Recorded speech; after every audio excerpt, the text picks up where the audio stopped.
Hey, it's Eliza. Let's analyze it. Chapter 3, Skanda Headquarters. As is usual with starting up these chapters, there's a little bit of tight writing happening here. The other main NPCs all had setup scenes, followed at great distance by their actual exposition scenes. So we meet Nora for coffee, and then later we go and see her perform. Raynor doesn't really have that. We did meet him, but it was for maybe 10 seconds. We didn't really get a clear idea of who he was or what he wants. So there's a tightrope to walk here. The writer has to set up everything as fast as possible and make sure the player knows exactly how to feel about everything. Not only does the player have to be in the right mood, the player has to understand Evelyn's relationship to Skanda and to this man and to his employees, and we also have to make sure the player understands who this guy is and what he wants and feel a connection with him in precisely the way that we're supposed to. How can you do that in as few lines as possible? Let's find out.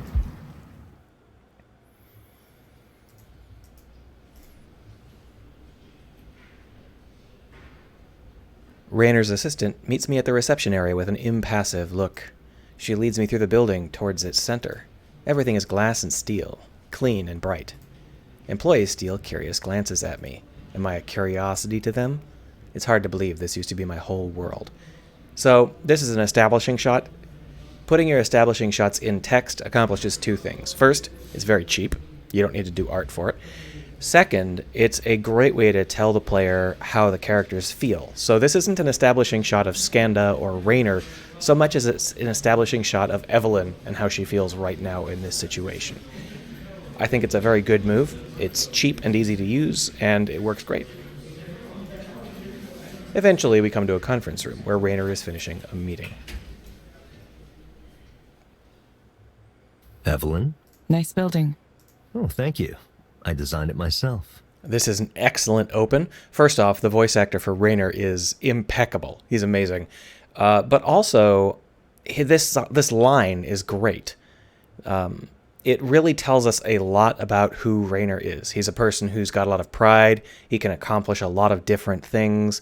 He's in charge of a company, but he also builds buildings. How much of that is like him actually doing the designing and how much of that is him just pumping money into it, we don't know. But it's clear that he's a shark. He's sharp, he's powerful, and he knows it. It's funny, I almost didn't notice that you were already back working for Skanda. And there we go. He's hammering home that he is not to be taken lightly, and we're supposed to buy it. We are supposed to buy that out of all the NPCs we've met so far, this guy is the one that means business. In a very literal sense, he's the business guy. And he's showing that he's got his eyes on the ball. However many balls there are, he's watching all of them.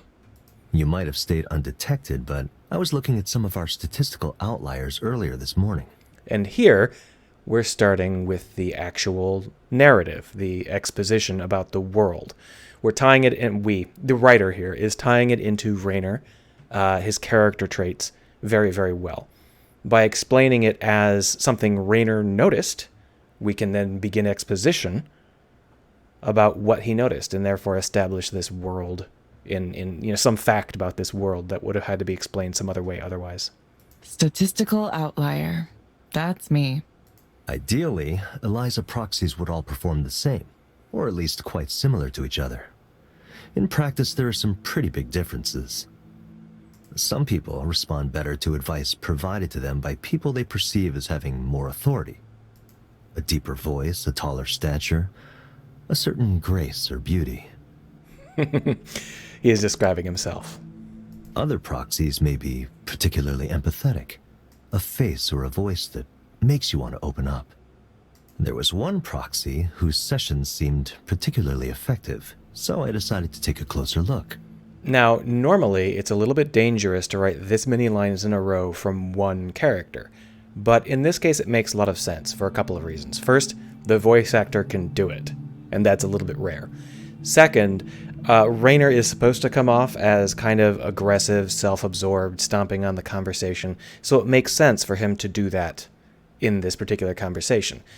If he did this too much, he'd be really tiresome to listen to, but it's only done a little bit to establish what kind of person he is based on the cadence of the conversation. This also has the advantage of dumping a lot of exposition as fast as possible. Evelyn Ishino Aubrey, Contract Proxy, Queen Anne office. That's a fun trick, to come back to your old company in secret. It's a rather dramatic drop in pay, isn't it? More than an order of magnitude. I don't care about that. But then why would you do it? It's for research. Research? So you're still interested in what you created? Let me get to the point. Why aren't you back here, working on the Eliza program? So we're done dropping some of the stuff that we needed to know about the world, but do you notice he didn't actually explain what he saw? He explained that we were an outlier and that he noticed, but he didn't explain what he noticed or how we were an outlier. This is a very basic trick.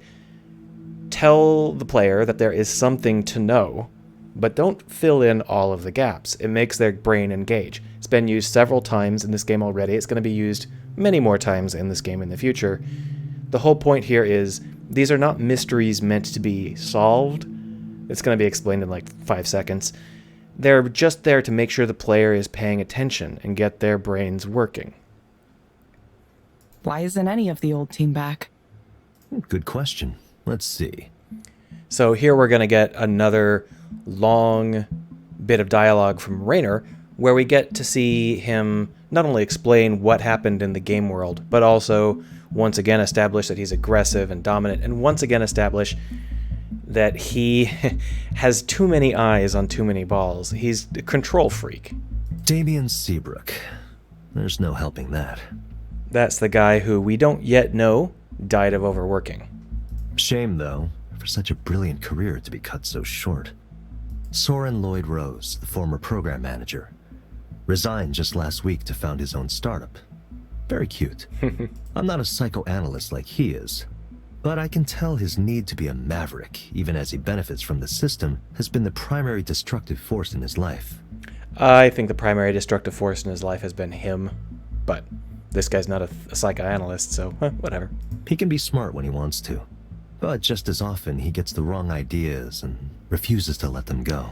This is partly to establish what Raynor thinks about these characters, and it's also partly to tell you what to think about these characters. The author does not want you to take Soren too seriously because he's promising world-changing technology, and the story is not about the actual technology. His ego gets in the way.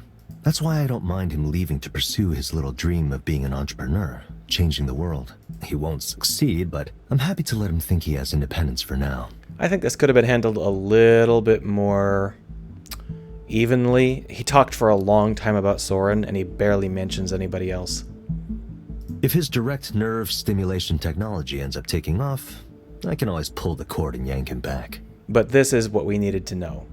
The reason that Raynor is giving him so much free roam is because Raynor thinks that Soren is not able to do business, and if he accidentally does something cool, well, hey, he just accomplished something cool, and Raynor didn't have to pay for it, and Raynor can just pull him back in.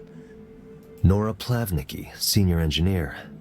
She handled a lot of the front-end interface for Eliza, which is important, but less what I'm after.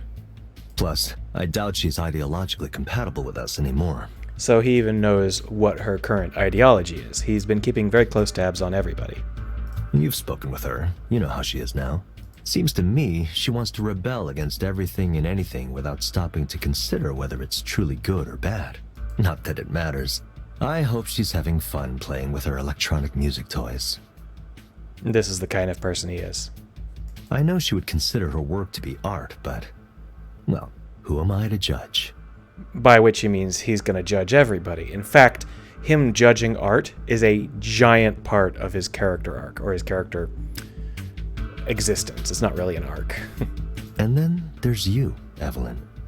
You simply dropped away. Gone for 3 years. Why? People keep asking me that. I needed some time to myself. Once again, these choices do not matter. They just tell us what to think about the scene, and maybe what we think Evelyn thinks of Raynor. Burnout isn't uncommon in our line of work. Still, 3 years is... A long time, I know. Well, that's a shame, though, isn't it? All that lost productivity. And this is who he is. This is a great way to do these things. I've been saying, and this is who he is, because he doesn't come forward and say, I'm obsessed with productivity, and so on and so forth. And I'm dismissive of everybody else. He's not explaining who he is just by telling it to you, and he's not explaining who he is up front. It's coming out piecemeal, interwoven with all of the exposition that has to happen. All of this exposition is both building his character up as a specific kind of person and also dropping more direct explanations of who he is. This line here, for example, would have been awful if it was at the beginning of the conversation, because it would be too direct. Now that some time has passed and we've gotten into the cadence of it, you can drop lines like this. Who knows where we'd be if you'd stayed this whole time? You left before we began deploying, but you should know the analysts were very skeptical of us. They were saying there was nothing special about Eliza, that our competitors already had equivalent or better offerings. It's a good thing I don't listen to analysts. And again, this is who he is. So far, the program's growth has exceeded every one of our targets, and we've outpaced the competition by a comfortably wide margin. We're a category definer. There's a quality to Eliza that makes it superior to all the other attempts to do something similar. So, this is where we're going to start to get into what makes Eliza unique. And what makes Eliza unique is that nobody knows what's going on. And I imagine that irks Raynor quite a bit. There are not so subtle hints that he would give literally anything to know how Eliza works. Let's go ahead and continue. You were part of the original team. Why don't you tell me what that quality is? I'm not really sure what you're asking. Well, let me return to my earlier question then. Why aren't you here to continue your work? You could be running the entire Eliza division if you wanted, but instead you came back undercover like a criminal returning to the scene of a crime. He doesn't understand Eliza, and he has his suspicions. Is there something wrong with this company? You don't like us anymore? It's not me, is it? No, not you. You know what outstanding engineers have that mediocre ones don't? Your favor? It's curiosity. Mediocre engineers tend to zero in on a single piece of the puzzle. They pursue technical breakthroughs, but ignore the larger picture. But you wanted to know how Eliza turned out, how it was working, didn't you? And here we see Raynor's greatest flaw. He projects everything about himself onto anybody and everybody he meets. He's got some great respect for us, so he thinks that our mind must work very similar to his mind. This is not an explicit character trait, but it's something that is a comfortable fit and allows us to drive these scenes forward fairly easily, because Raynor can just say, oh, we know what, I know what you think. And as the player, we can be like, he does not know what Evelyn thinks. But it's okay, because we've already established that he's a control freak who's full of himself and drunk on his own sharp intellect. So him thinking something wrong about another person, him being empathetic incorrectly, is a fine value for him. It's something that makes sense and allows him to talk on Evelyn's behalf in directions we know are dead ends, therefore defining Evelyn as something else. Even though you might have thought you wanted to put all of this behind you, you were still curious. Maybe we think he's partly right, maybe we think he's partly wrong, but here's the thing. By bringing it up, he allows us to make those calls. You want to know everything, not just how it works or if it works, but its effect on people, on society. You have that instinct, the need to understand something complex from as many angles as possible. So please, do that. Learn what you came back here to learn. Please, learn it, because I don't know it. And once you have what you came for, consider returning to your old employer. You can make a real difference this time. I'll consider it. Good. One more thing. You should go down and see Eliza for yourself. Sarah will show you the way. Raynor hands me a blue badge with my name and picture on it. This is my old employee badge. He held on to it. This will get you through the doors. I just want to, as we say goodbye to Rainer, his voice actor is amazing. It's very difficult to come off as just the right amount of... I mean, he has that, gentle fairy tale voice, but it's got just the right undercurrent of smarmy bastard. It works really, really well, in my opinion. I think that Rainer's voice actor is the best in this game, and that's saying something because all of the voice actors are great. I've instructed the staff to treat you like an employee. Come and go as you like. I think you'll be pleasantly surprised how much your creation has grown. Rainer leaves me in the conference room by myself. This company, Skanda.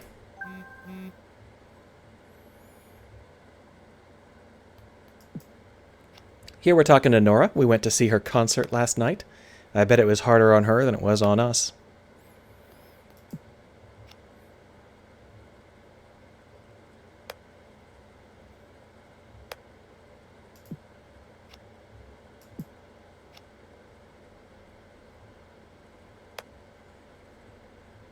So we're just talking a little bit about Soren to close up the gap, but I don't think that this is so much about... I don't think this is so much about Soren as it is about Nora. We've already established who Soren is. Right now we're establishing our relationship with Nora. And I don't believe this, but I'm saying it anyway because...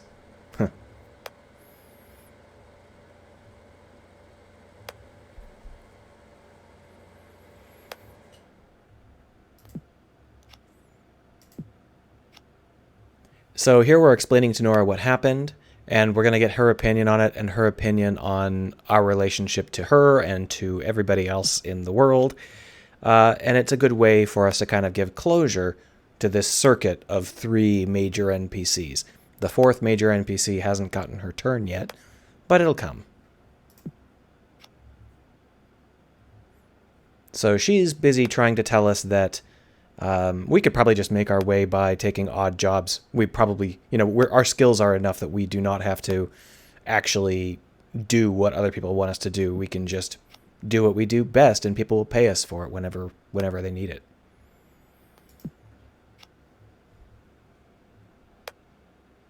In my experience, if you're good enough to do that, then your consulting turns into a company. So we've got some cooldown elements, just as a change of pace. But we don't need to worry about them. Let's check our emails here. We got one of these background elements. I believe that this is the first one. It might be the second one. But these are the meditation apps that we are recommending to people when they come into Eliza. They would drive me up the wall. And here we're getting a conversation bit from Ray. Ray is the 4th major NPC. She is the lady who's in charge of us when we do our actual job. We're learning that she has hobbies. And her hobby is baking. She does a lot of it. I don't remember whether we had the conversation with her yet where we told her our favorite cookie. I don't think so. I think that's coming up. It's a really great conversation. Oh, I probably shouldn't continue any further than this because it's already been quite a bit of time. I think that we'll just stop here and we'll get to the basement of Skanda afterwards.